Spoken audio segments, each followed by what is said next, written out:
Hello and welcome to the Daily Atheist Morning Show. It is Wednesday, the 20th of May. Yeah, 2020. How are you doing this morning? It is hump day, and we finally made it to hump day. We're halfway there to the place. If a weekend still means anything, I don't know if it means anything anymore.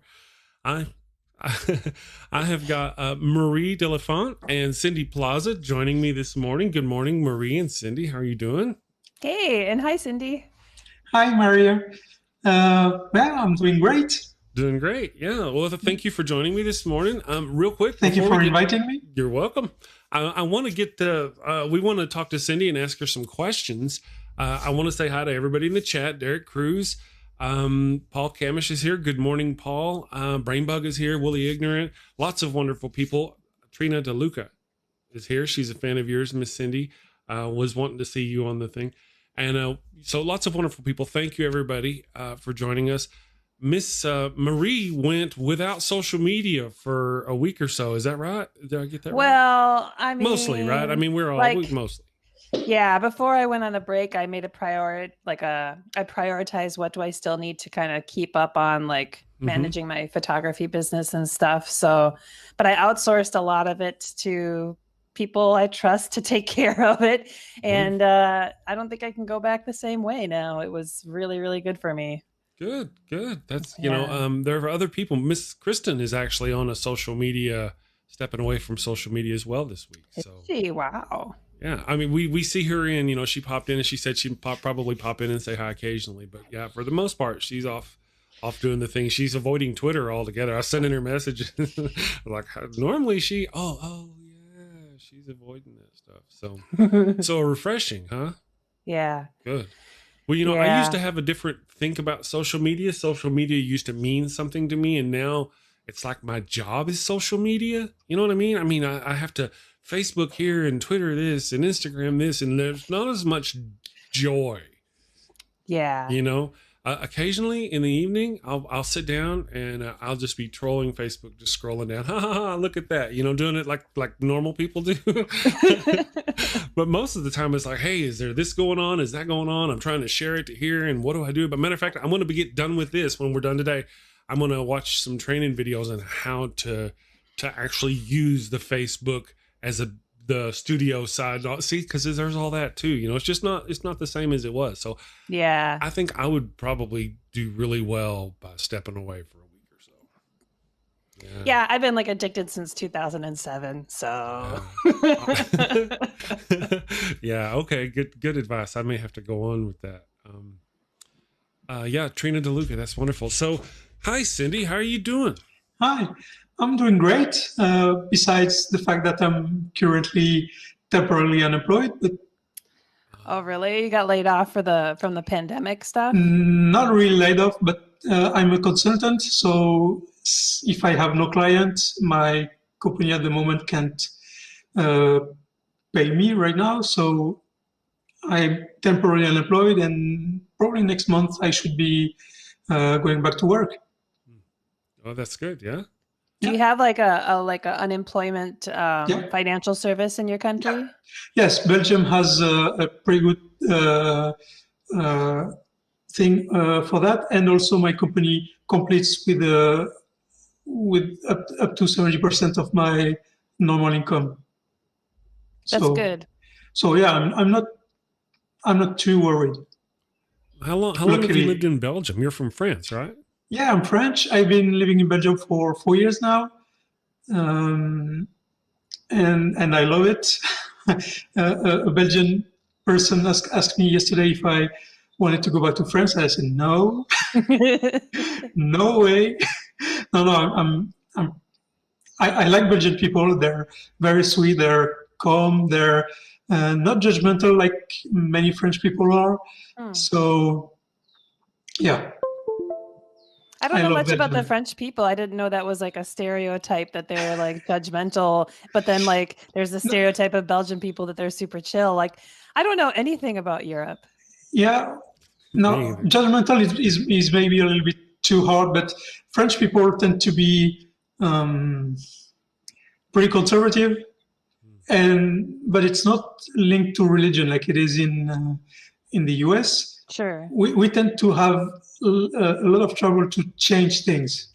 So Like bureaucratic sort of stuff? Like everything. Everything. Yeah. Mentalities are very, very hard to change in France. Yeah. Good morning, Neil and the Empathetic Atheist. Neil, the 604 Atheist and the Empathetic Atheist. I actually met Cindy through the friendly neighborhood atheist. Ethan, is that right? Yeah. Ethan. Yes. He co-hosts with me on Thursday. He's moved into that, and so I met you. And other than that, through Ethan, I don't really know that much about you. I'm sorry. Do you mind telling us a little about what you do? Like I said, I'm an IT consultant. IT, yeah. Are you developing a YouTube channel, I thought? Am I mistaken? No, not yet. Oh, okay. Right now, my only content is on Ethan's page, Ethan's channel. So this is the only way you can find me. Right now, I'm working with a friend of mine on teaching critical thinking. So we are working on a course. The course is roughly 85% finished. And that's our goal right now, is to teach critical thinking here in Belgium. And we are going step by step. Once we've done that and see how it happens, then maybe we'll start thinking about creating online content, maybe teaching in companies also. We'll see how it goes, but that's our main focus right now. Okay, so I see. Is the course that you're doing, is that going to be in English? So now it's in French, and once it's done, I will translate it to English. Yes. Cool. Is it going to be offered on, like, is it a video or written or? I don't know yet, because depending on where I'm going to teach it, where we are going to teach it, there might be some restrictions regarding the course itself. There's a public company here in Belgium that teaches courses in many domains.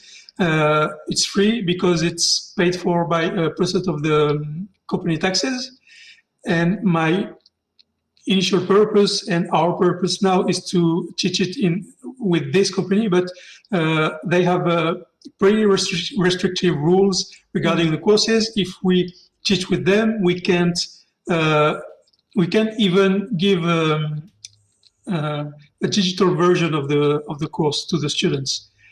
So I don't know if we go through this way, we will probably produce external content that will match roughly the course itself, but we'll try to in a different way. We don't know yet. First we need to finish the course. That's the most important, and then it's very chaotic right now. So we'll see how it goes. Critical thinking, a class on critical thinking. We could use some of that here. Yeah, in a desperate fashion. We suck. Yeah. Things have gone downhill in an unfortunate way. That's just my opinion, though. So how long have you been doing this critical thinking? I mean, teaching this as a... It all started about 10 years ago. I was in the French military at the time, and I was positioned in NATO here, pretty close to where I am right now. In the NATO headquarters, there's the political headquarters in Brussels, and the military headquarters of NATO is here near Mons. So I was positioned here for 3 years, 2009, 2012, and I met an American guy who was a moderator on a forum called rationalskepticism.org. And before that, I was already a logical person, but I didn't know anything about critical thinking, about science, about debates, about mostly religion. And he brought me to this forum, and I learned so much. I mean, this encounter with this guy changed my entire life, because it brought me to science, to much more accurate knowledge, to critical thinking, to to debating with religious people. And the more I learned, the more I realized that not only religion, but a lot of problems in the world today are linked to the lack of critical thinking. So I decided, instead of going face-to-face with religious people only, I understand it's a big problem in the US, but it's not really a problem in Europe. Most countries are secular. France has been secular since 1905. So religion is pretty much inexistent in our society. Belgium is just a little bit more religious, but it's really not comparable to the US. And so that's where I realized I'm going to focus on critical thinking, because religious beliefs are only a subset of irrational beliefs. And we need to tackle the problem at the source, and the source is teaching critical thinking. That's a great point. You know, I happened to be just this morning in a discussion in my comments on one of my videos with a Muslim, and I'm sitting here going, "Oh my goodness, you're not thinking this through. There's a logical problem you've got going on here. You're just not even." So yeah, critical thinking could help. Well, at least I claim these things. Yeah, I believe these things. Critical thinking in these areas would certainly solve a lot of those problems. Yeah, I'm pretty sure. My friend is on the chat, the one with whom I'm Melissa going to teach. Cornelis? Yes, that's her. I think you would like having her on your show, Chris, also. Okay. Good morning, Melissa. How are you doing today? From Belgium. Goodness, yeah. Wonderful. Thank you for showing up this morning. When you were young, were you raised in a particular faith? So my mother was I should say a loose Catholic. She believed in God, but my father didn't, and my mother didn't want to enforce this her beliefs onto us, my brothers and I. But she put me in a private school, more because it had a better level than the public school, rather than to push me into religion. And I remember when I was 9. In that school, we had religious classes sometimes in the afternoon.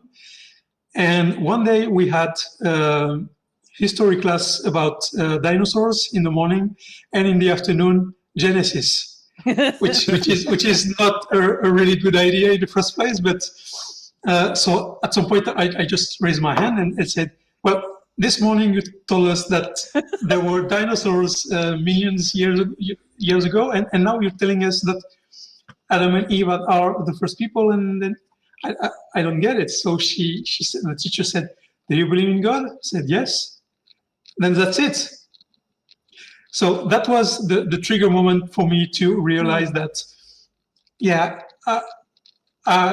my views switched to a belief, to understanding, because I was already a big fan of mythologies, especially the Greek mythology. And when she said that, it triggered, and I realized it's just the same. Mm-hmm. It's exactly the same as Zeus and Poseidon and everything else. How old were you when that happened, Cindy? I was 8 or 9. Jesus Christ. Yeah. I get so angry when I hear about people who threw away all this bullshit when they were so young. Yeah, but it's easier when it's not enforced as strongly as it is in the US. Yeah. I mean, it's in the US, it's also part of the culture. You go to church, the community is linked to the church. It's not the case in France. Mm. It was just one teaching in school among other ones. Mm. So, yeah, it's much easier for us. You know what's really funny? Like, I grew up in, American schools and stuff, and I was told, like, this is the land of the free. Everyone wishes they were in America. This is best opportunities ever. We're so great. And now, like, I'm 38 and, like, not religious, and looking back, and I'm like, oh, shit. Yeah. We're the one that's fucked up. Like, you guys are looking at us being like, oh, you're so cute, America. Maybe one day you'll grow up. The realization that we are the bad guys.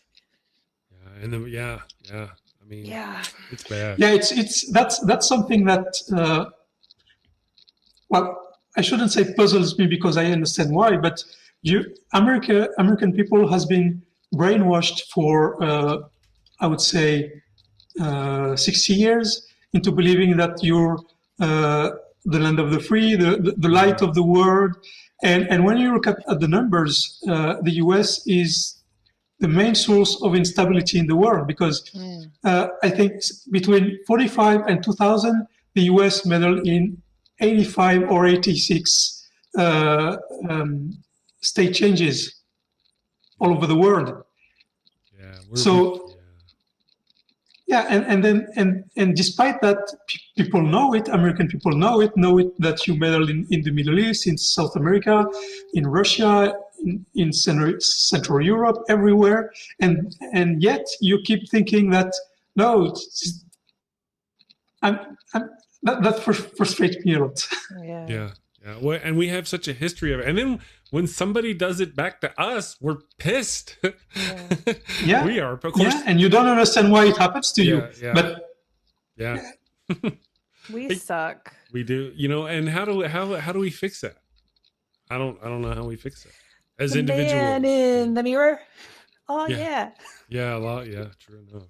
Start with our white supremacy and American centrism, maybe.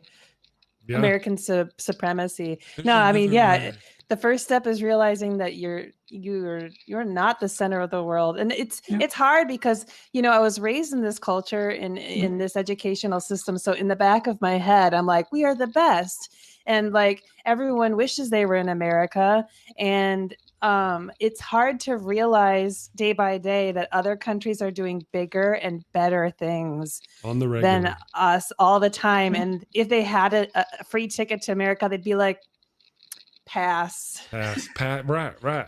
Doing good over here. Yes, exactly. And a lot of us here don't want to be here. I would be somewhere else. Given the choice, I would be somewhere else. If I could be somewhere else, I would be somewhere else.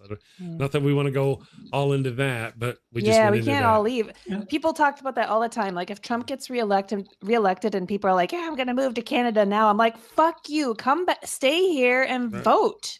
Well, yeah, there's that. Because if everyone leaves who doesn't like it, what do you have left? Well, I wanted to leave before. I mean, there's beautiful places that are not here.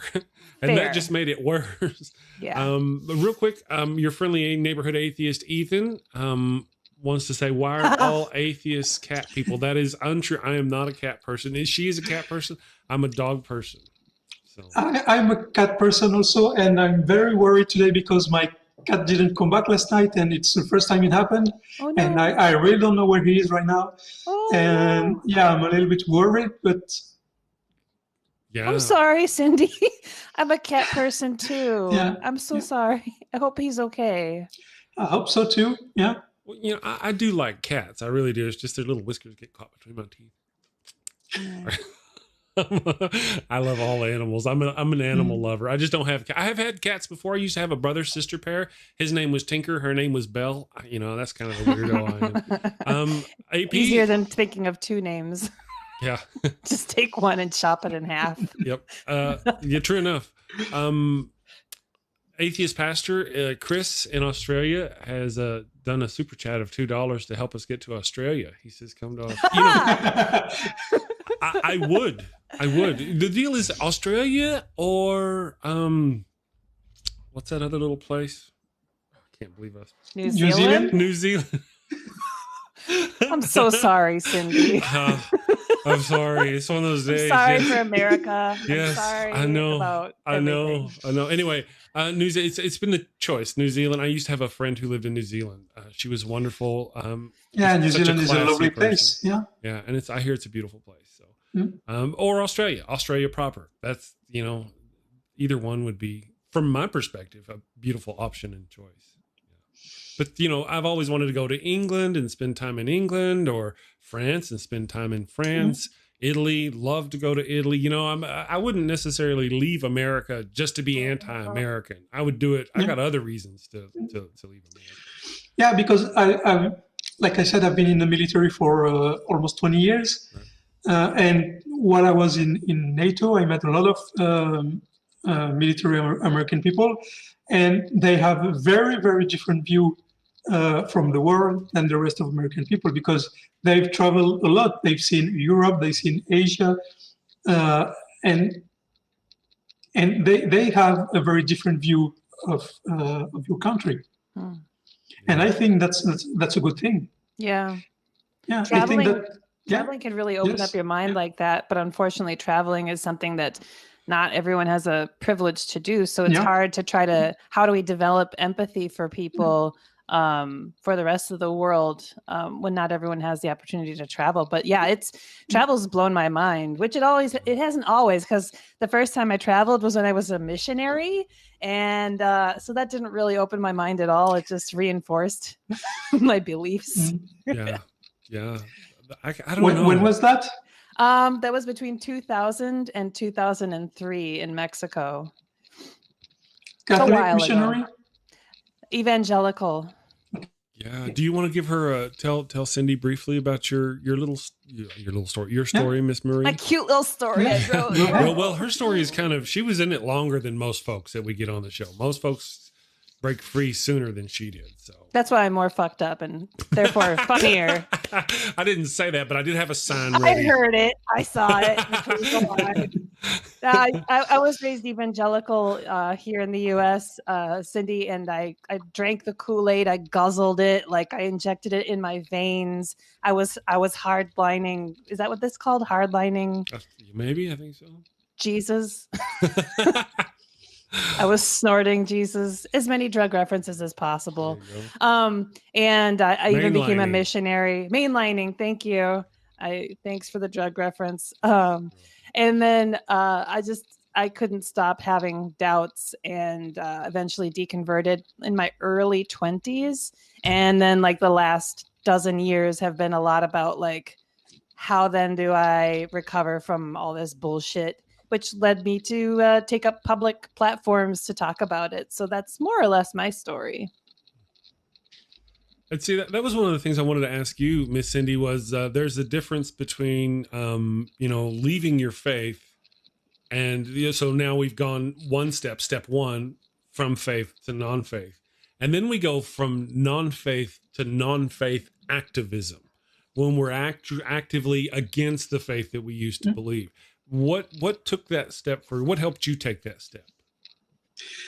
It's realizing the evil religion does in the world. When I accessed this forum I mentioned earlier,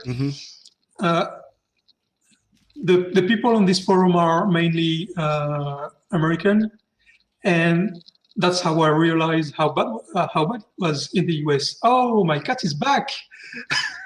Hey, oh, really? Yeah. Oh my God! Praise the Lord! It's a miracle. You were all praying for her. Oh, there you go. Yeah. All right. Awesome. Hey, fur babies. Oh my God. I can't believe we were here for this. I'm so happy. And the cat's like, what's going on? What'd I miss? Oh, I'm so glad, Cindy. Me too. So yeah, it was this, and also in 2012, when France voted the marriage for everyone, the sleeping Catholic French people just woke up at this moment, and that's where we saw that there were still some of them here in France, and they started getting very, very vocal to prevent this from happening. Then they've been trying to prevent the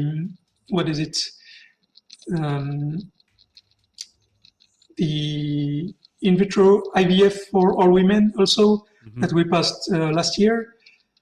So yeah, they're very, very much more active than the rest of the population here in France. So yeah, that comforted me in my idea that religion has to be fought. And but not just religion, all irrational claims, whether it's conspirationism or pseudoscience, pseudomedicine, all this. I think it's the same, basically, deep down. Yeah. Well, all of them lack the critical thinking. It all leads back to the lack of critical thinking. Yeah. Even discriminations, when you look at it, you realize that at the core of every discrimination, there's a lie or bad information. So instead of fighting the expression of discrimination as we do right now, we should focus on training and teaching about the lie that's at the core at the discrimination. Because if you punish someone for saying something they truly believe, it does nothing. They still keep thinking what they think, and the only thing it does is create a martyr syndrome. And instead of expressing it vocally, they will express it differently, whether it's by voting alt-right or alt-left, or by taking more radical actions. So we need to educate people instead of fighting the expression of discriminations. All of them, it's the same. Yeah, I think this is a multidisciplinary approach. Like, I mean, part of it is, or a large part of it is essentially education is the gist of it, right? But then from that is like, why are people not getting the education? And a lot of those things are socioeconomic issues that are inherent in our government structures of not everybody having the access to the same kind of robust education. And so it's a multifaceted, complex thing. And so for folks like yourself to be putting together materials to educate folks on critical thinking is a huge positive contribution towards the edification of people's minds and growth and ability to think through things more critically, like you say. And, the more available you can make that kind of stuff, that kind of training, which leads us back to the beginning when we were talking about where are you going to be able to put it. Right now, you're not sure where it's going to go. You want to finish it first. But, man, it'd be really good to get something like that out on the web, where people could learn from it all over. Yeah, we'll see how we do that. But How long do you think it's going to be before you'll know? Or before you're finished and you start moving forward is kind of, I guess. I think for this summer we should be able to decide where and how we're going through. By this summer, should be okay. By the summer, okay, good. That's awesome. Yeah. And Chris, I have a question. Hold up your coffee mug again. Okay. You have a Vikings mug? Yeah. I got a mic. That's our Minnesota football team, Cindy. Not that I care or you care. Yeah. She doesn't. That's my state. I'm a fan. Are you allowed to do that? Oh, am I allowed to? Hey, yeah. The year they went 3-13, I got a Minnesota Vikings tattoo. Yeah, you're a Minnesota Vikings. Deep in the heart of Minnesota. You'd think I'd be a Texas fan, a Dallas Cowboy. Oh, that was rough. A Dallas Cowboys fan or something like that. But man, they are so done, right? Everybody and their dog down in Texas, Colorado, or New Mexico, Oklahoma. They're all Dallas fans or Houston. I don't care. Dallas is obnoxious. They're arrogant. They're douchebag. The team, not the city. Maybe the city. I don't know, but the team. That's just the impression I've always got from. I'm just not a Dallas fan, right? Fair enough. Fair enough. I hear that. Yeah. My first wife back in the 90s was from Minnesota. Okay. Don't you know the whole works? And I got to watch the Minnesota Vikings in that year. They went all the way to the playoffs and they lost in the championship game. Up to the Falcons, I think. I got that was my first year to watch them, so I was just hooked, and I've been hooked ever since. I got Vikings things. Cups back in the back. Yeah. Oh, yeah. These are things I did not know. Well, if you ever want to come and see a game here, you got a place to stay. Wonderful. Me and the wife would appreciate. We've been there. We went December 2017 to see the Minnesota Vikings play the Chicago Bears. December 30th, and we stepped off the plane. It was negative 14 degrees. I'm from Texas. Oh, it was a nice warm day, huh?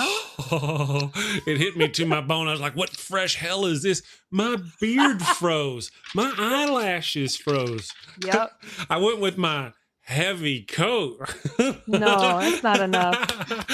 I know. The wind cut through that thing, and I was just vibrating all the way to the car. The wife tried to warn me. People tried to warn me. My son did the same thing. You know, we flew from New Mexico up to Minnesota. We flew my son from Texas up to Minnesota so he could meet us, and he come off the plane with that hoodie. I was like, oh, man, you idiot. Even I thought that was a bad move, but man, when the cold hit him, we went to the Mall of America and bought snow boots and jackets. Oh, yeah.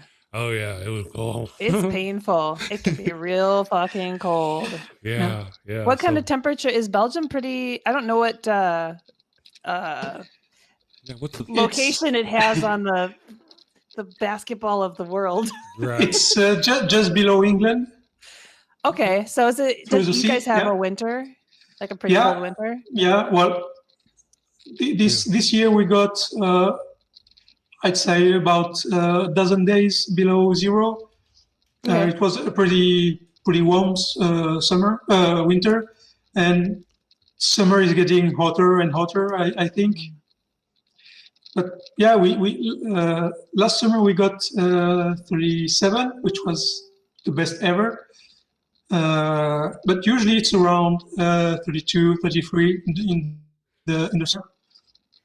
Today in Celsius, our high is going to be 21. It's a really nice day for us. Really? Yeah. Yeah. Celsius. In Fahrenheit, it's going to be 70. See, that's it's 23 here. Oh, okay. You're just a little bit warmer. Yeah. That's nice. See, you guys are getting, we're getting nice weather here too. It's starting to get AC weather. Of course, I'm in the desert. But, that's actually a question for you. How long does it stay, Marie? How many good months do you have? I just see it being like... Well, with climate change, we're going to have a whole bunch more. So that's great. Yeah, well said. No, it's pretty fantastic. Like from April to October right now is within a range that's pretty fucking tolerable. You just wear a little bit less or wear a little bit more. And I'm of the belief that you fucking go for a walk. You go outside no matter what the weather is. If you're from Minnesota, you know where to find your jacket and your boots, and you just fucking put them on and go for a fucking walk, because it's actually kind of like this amazing thing, like especially if you're introverted in the winter, to go outside because there's no one else there. It's like a pandemic. It's great. And so you just walk by yourself and you think about your life and your choices, and it's just wonderful. So the frozen bodies along the side of the way. Oh yeah, you just step over them. They're the introverts that went for a walk. Yeah, you just take big steps over them. Didn't make it back. Yeah. They're part of the obstacle course. Tim Fuller over on Facebook wants to say that, or says that he's still waiting for the Houston Oilers to win their first Super Bowl. They're the Tennessee Titans now, aren't they? Isn't that the deal? The Tennessee Titans. Not that even I don't care about that one. And then David Worley mentioned England. When is England going to get a football team? Play real football, David. When are you going to? I'm a bad man. I know that's ignorant. I'm speaking out of ignorance. So we usually do. Yes, we do. Belgium is easy to find on the map. It's the center of the world, don't you know? That's what I was taught at school, or my whole life is a lie. That's from Melissa. I like hearing that, because I think we are all, no matter where you grow up, you're taught that you are the center of the universe. Yeah, and you look at the maps, for example. Our maps have Europe at the center, and I guess your maps at school have the US at the center, right? Yep. So that's the first part already taught inside you, that you are the center of the world. Right. And most of our education, well, my education was in a private Christian high school, but most of that education was U.S. history or world history, but like up to a certain point. And then after that, we're just going to talk about the USA. USA. Programming. I mean, I love our country, but it's fucked in a lot of ways. Like, it is. I mean, that's frustrating, because you have so many great things. You have wonderful landscape. You have plentiful of resources. Yeah. You have, and then you have this ultra capitalism that's ruining everything. You have this centric mentality that's also ruining everything.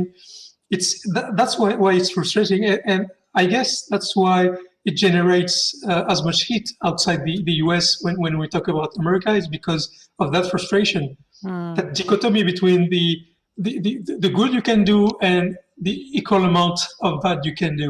Right. Absolutely. Well, you know, it's really funny because I'm just reflecting at this moment, listening to your criticisms of the US. I'm like, you know what? If I had heard Cindy saying this kind of stuff like 20 years ago or 15 years ago, I would have been like, she would have killed me.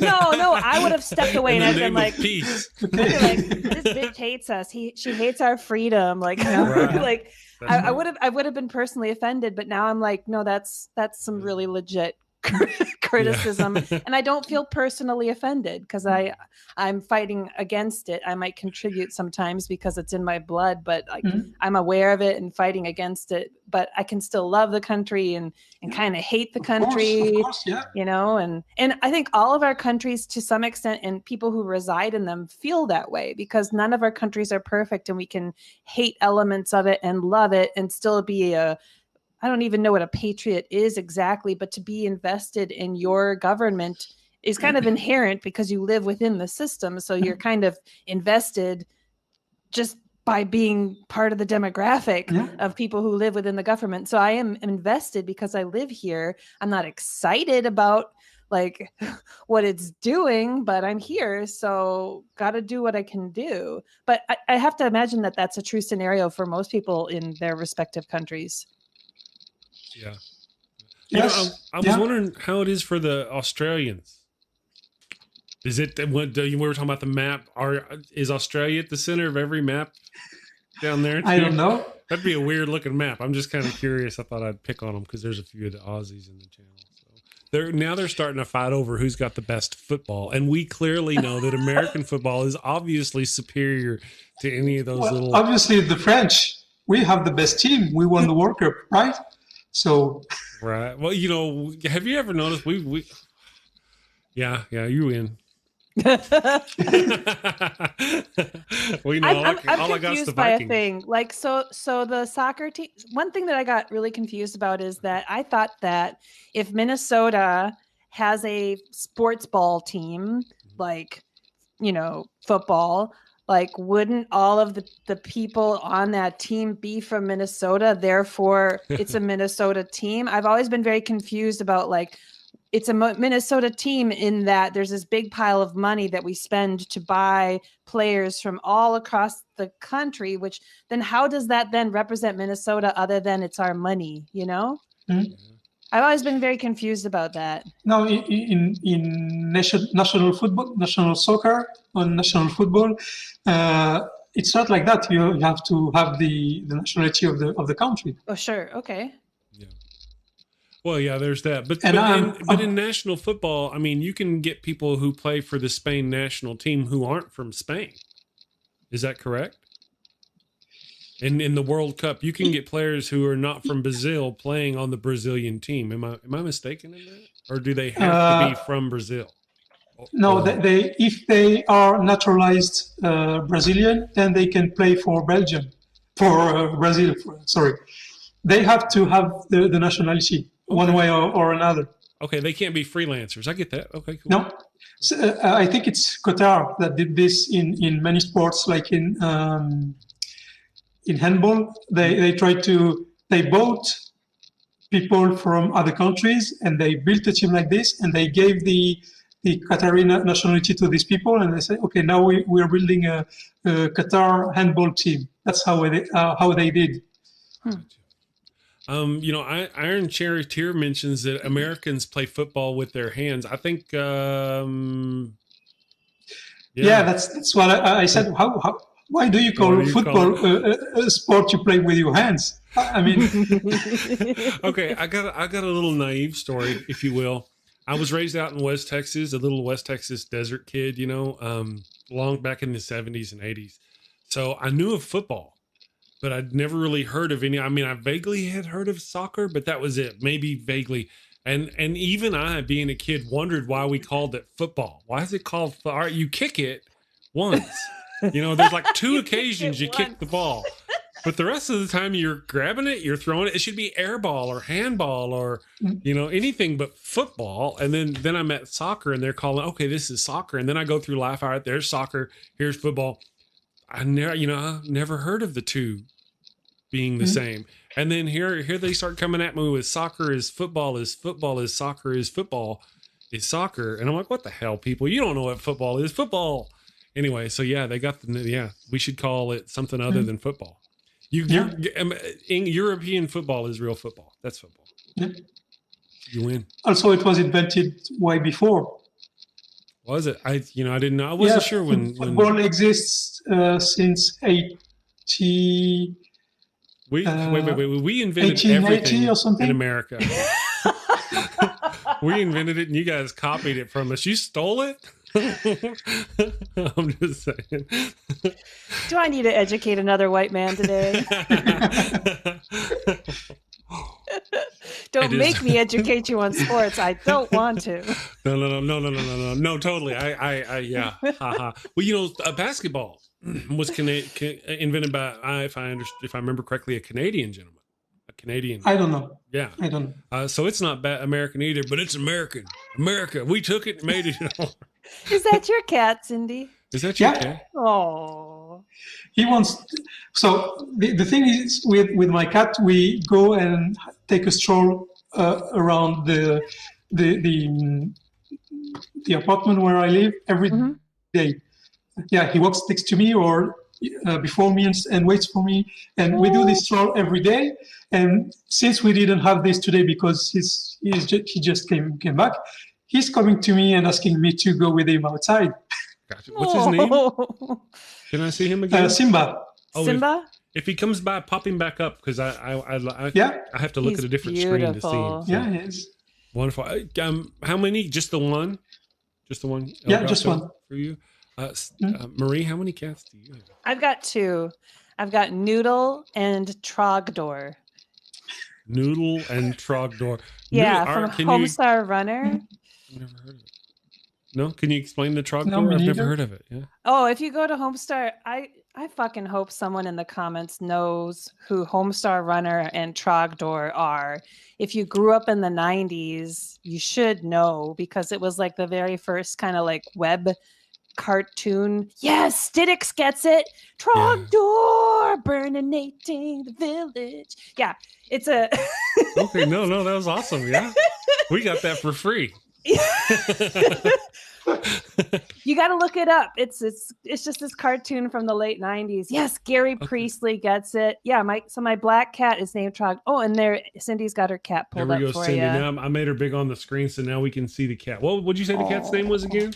Simba. Simba. That's a beautiful name for a cat. Yeah. Pretty cat. Yeah. I enjoy them from a distance. Oh, Atheist Pastor gets it too. I'm sorry. I'm just so excited. Everyone understands who Homestar Runner is. You guys got to get caught up. It's so good. They're funny cartoons. I've never heard of it. Not that I remember at all. Trogdor. Yeah, look up Trogdor, Homestar Runner, and there's like a short cartoon about a cartoon who draws a cartoon who's a dragon, and his name is Trogdor, and he flies around in the villages and burninates people. That's great. Burninating the peasants.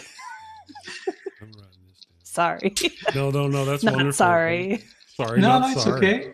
Trogdor. This sounds hilarious. Trogdor. Yeah, you gotta watch it. By the way, Chris, did everyone already told you that you look like Donald Sutherland? Oh, the actor. Yeah, I've heard that. Yeah. Thank you. Yeah, thank you. I appreciate that. Somebody told me, I got a comment yesterday. Somebody made a comment on my YouTube channel from yesterday's video saying that I looked like some character. And I thought, oh, okay. So I went and looked up this character. Sure enough, I look like this little character. I'll go look that up real quick, and I'll show it to you. Share it with you guys. One time I walked into have y'all seen House? A little bit. The TV show? Yeah, the TV show. Yeah. Okay, so I'm 6'3". I'm 6'3", and I'm kind of generally a girthy. I'm not girthy. I'm not heavy or anything. I'm not a skinny guy. I'm a big guy. And, but I got sick one time and I lost a bit of weight and my cheeks got all sunk in, and I walked into this, some kind of Texas Roadhouse. And this waitress absolutely thought I was Hugh Laurie, just fell about herself thinking Hugh Laurie had walked into her place. Yeah. So Donald Sutherland. Yeah. I've heard that before. Thank you. I'm going to look that up while y'all do your thing here. Let me see if I can find who. It was some kind of character on not a show, but let me see if I can find it.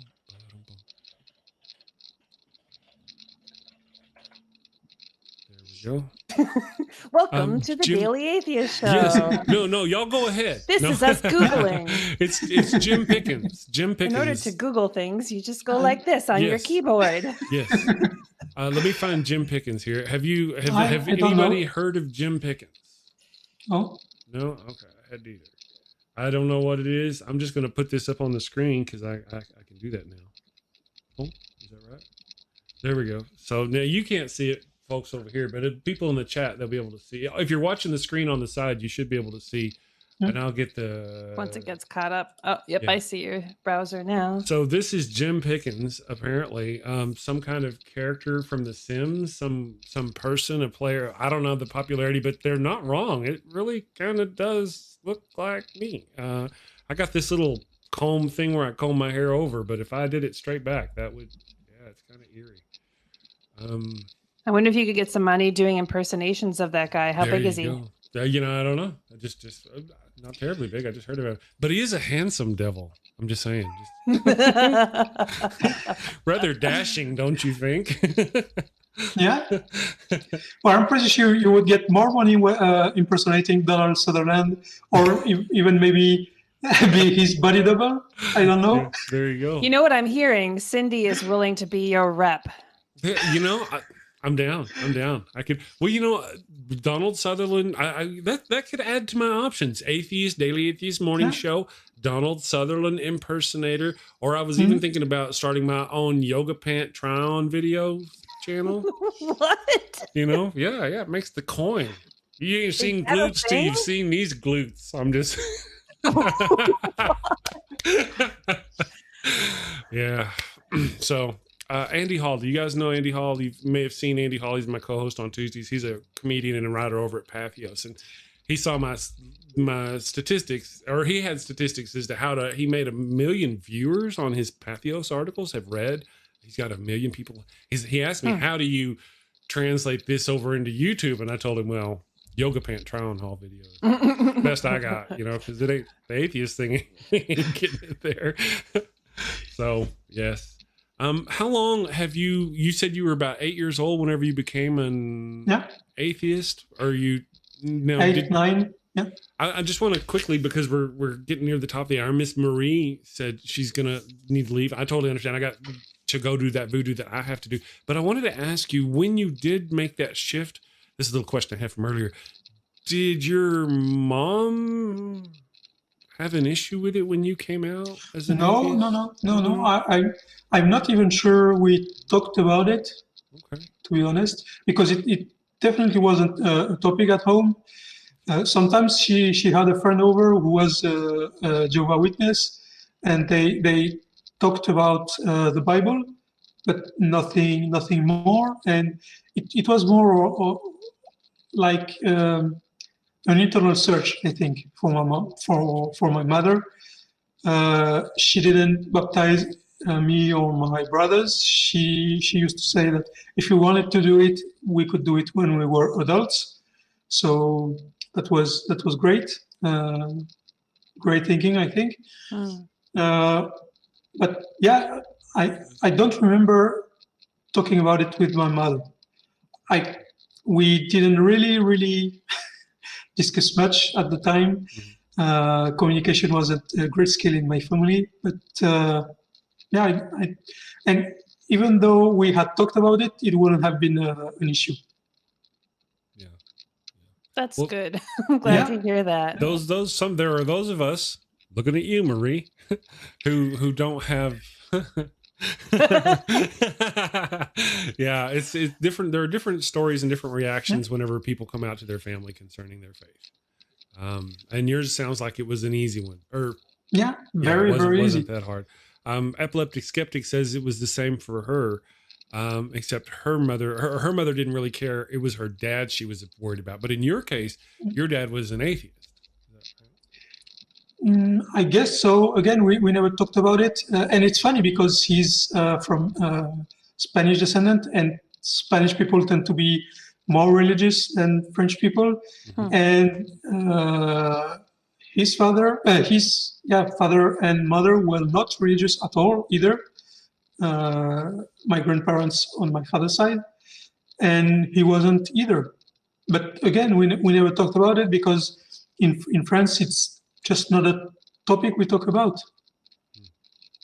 Well, it's one of those things that I kind of find just fascinating is that this group and it doesn't matter which one of them generally, they claim to be these people of peace and mercy and love. And at every turn, they're trying to oppress people of one kind or another, whether it be women. The oppression women have suffered is incalculable on so many different levels. People can say that I did a video series. I'm doing a video series called Evil God Monster of Abraham. And I mentioned the misogyny in the first part of the Bible. And in the first part of the Bible, there's not only misogyny, but it's also anti anything but straight man and woman. They don't mention anything. There's no mention of gay, trans, none of that is mentioned. And therefore, it's not supposed to be. And there's a lot of, it's just oppression. They use those words to oppress. And what infuriates me the most is when I hear Christians, like on Ethan's channel, say, you can't be moral if you don't have any God. Well, look outside the US, friend. Look outside, and you'll see dozens, hundreds, maybe not hundreds, but dozens of countries where there is literally no religion, and they're burning down to the ground. Yeah. You're right. Burning down to the ground. we could argue you can't have good morals with religion and have more evidence to prove that. We could prove that more readily than they could prove the other. I mean, all it takes to get some serious murder, death, kill out of a group of people is toss in some religion, and they're either hurting each other. But now it's Christians against Muslims or Muslims against Buddhists or whatever. Depending on your location. But back in the day, it was Christian against Christian against Christian. It's like, wait, you worship this way? Oh, can't have that. Got to go kill you. Oh, that's still a thing. Yeah. But as far as the murder, death, kill, less so much. Yeah. But it's just a matter of time. In one way or another, whether it be women, again, trans, gay, anything, people of color, it just doesn't seem to matter. They find a way to use it to oppress. And speaking as a former Christian, like I find myself kind of befuddled as to how to resolve it, because no one could have convinced me of that as a Christian, because I would have been pretty humble. Like, I hear what you're saying, but like, this is what this is. Like, this is what morality, like, I don't know what to tell you. This is the reality of things, and you using your logic is just using worldly logic, and that's not the kind of logic that is applied in this context. So like, even when they're very like, I don't know, I was down to earth, but I really believed in this stuff. And so like, I would engage in these conversations with people, but it wouldn't get me anywhere, and they wouldn't get anywhere, because it's just, you just believe that this is just how it is. And so you don't even need to discuss critically, because critical thinking isn't even relevant in your world. And so I find myself befuddled as to how to reach out and to challenge those beliefs if they're not even functioning on the same plane of reality, I guess. Right. Yeah. It seems that way. Yeah. And yet there are so many atheists that are ex-Christians, especially in the US. So it can be done. Yeah. Well, some being blind to the atrocities of your own faith seems to be a running gag. You know what I mean? I'm sitting here I remember I mentioned the person who's talking to me in my chat this morning, this Muslim, he's talking about objective morality. And I'm like, look at Islam talks about doing this and doing this and doing this. And the Old Testament, which is the basis of all of it, says this and this and this. And where do you get this nonsense of everybody? And it doesn't hear none of it. It hears none of it. And comes back and tells me that I'm angry. I don't feel angry. Yeah. My pulse. I read the Quran, and at some point I got very, very, very angry when I read a passage where Moses is walking around somewhere, and he meets an entity that's basically Allah. The entity has his knowledge, his wisdom. So basically, it's the same thing as Allah. And so Moses, in his great wisdom, asks this entity to give him insight in Allah's thinking, wisdom, and etc. And the entity says, "No, you're human. You won't be able to understand my wisdom. It's the same. God works in mysterious ways." Argument.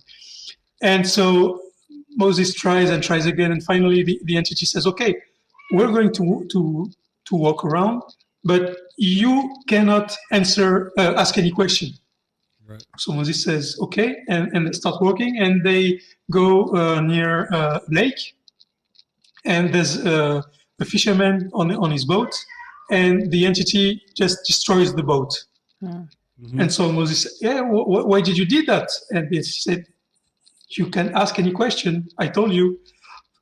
Okay, so they keep on walking, and they meet a child, and the entity kills the child.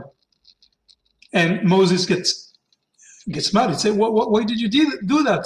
And the entity again, "See, I told you wouldn't understand what I was going to do." And so they continue, and then there's a story about where they get into a city and they don't have any money. So Moses tells the entity, "Oh, look at this wall. It's fallen down. With your powers, you could put it back up again, and then we could ask for money so we could eat." And the entity said, "Okay, now I'm done. I'm going to explain you why I did what I did." And you'll see that you don't have the wisdom to understand even what I was doing. So the first case, I destroyed the boat because there was an evil king coming to the lake with his army, and he was going to steal their boat and kill the fisherman. Okay, that's it. Very twisted logic, but okay. Yeah, it is. And then comes the kid, and the entity said, "I feared that the child might become a heathen, so I killed him so his parents can get a better child." Oh. And so I just my mind just stopped at this moment. I thought it's not possible. I just misread that. I just didn't read the context, so I went back, read it 3 times, and it's exactly what it means. You kill a child. So first, it says a lot about the omniscience of this God, because if he doesn't know if the child is going to become a heathen or not, then he's not omniscient, right? So you kill someone because of what he might do. That's fucked up. Yeah. Also, like, if this entity has control over so many things, like, I'm thinking about that boat issue. Yeah. Like, I can think like of a million different ways to address that issue if I'm an all-power entity that avoids destroying someone else's boat. Like, without murder. Stop the king. I don't know. Like, give him an electrified thing into the frontal lobe so that he can't like think any. I mean, like, there's so many other options. Just change his route or anything else. Yeah, like zap him into a different universe where, like, I don't fucking know. I'm not God, but I should be, clearly. Yeah, but blood and death are the only answer. I'm part of the deal. Right? Isn't that how it seems? And I even almost said it while you were saying, when you said, he destroyed the boat because of this. I was like, yes, and clearly the only solution to that is murdering the people on the boat. Thank you, Marie, for that. Our God is an ape. Yeah. Read Hector Garcia's book, Alpha God. Yes. Our God is an ape made in ape's images. Like it's just, it's doing apey dominant things. Yeah. Yep. Written by, yes. Absolutely. Could not agree more. I go on about that myself. So, yeah. You know what, guys? We've reached the top of the hour. I want to thank Marie for joining me today again. Thank you as my co-host. Thank you, Marie. Today. Thank you. And Cindy, thank you very much for joining us. It's been wonderful. Thank you. It was great to meet you, Cindy. Yeah, me too. Yeah, thank you for saying horrible things about my country, because I agree. With us. Thank you for joining us in a chorus of song against our nation and what it has become. And hopefully we'll meet again. Bad Chris. Thank you to everybody in the chat. Ethan, see you tomorrow with Puck. Atheist Pastor Chris, nice to see you again. Epileptic Skeptic Gary Priestley, all you wonderful people, thank you, and we will see you tomorrow. Have a great night. Day.